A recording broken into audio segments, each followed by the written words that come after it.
In today's video, I'm going to teach you how to change default search engine in Google Chrome. By the end, you'll know exactly how to control which search provider Chrome uses whenever you type in the address bar, also known as the Omnibox.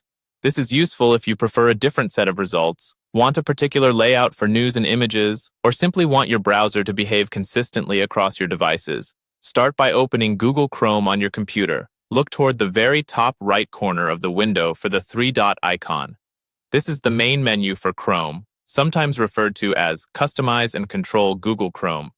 Give that a click to open the drop-down menu with all of Chrome's core tools and options. From that menu, choose Settings. Chrome will open the Settings page in a new tab. This is the central place where you manage your browser preferences, from privacy and security to appearance and default behavior.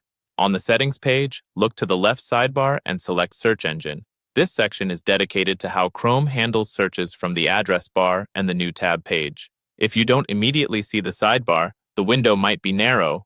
Widening it can reveal the full list. On the right side of the page, find the option labeled Search Engine used in the address bar. Click the drop-down next to it. This menu lists the search providers Chrome has ready to use. Choosing from this list determines where your queries are sent when you type directly into the address bar and press Enter. Now, pick your preferred search engine. You'll typically see familiar choices like Google, Bing, or Yahoo.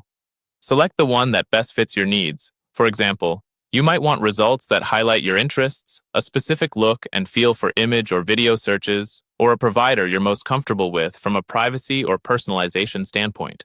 Once you've made your selection, the change takes effect immediately. There's nothing else you need to do. Going forward, Chrome will route your address bar searches to the provider you picked, including searches from a new tab. A few quick notes to keep in mind. This setting applies to your current Chrome profile, so if you use multiple profiles, you can set a different default in each one.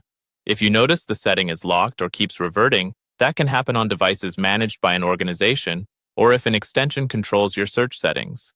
In those cases, check your device or extension policies, and remember, you can always return to this same settings section anytime you want to switch providers again. That's it. Your default search engine in Google Chrome is now updated and ready to go.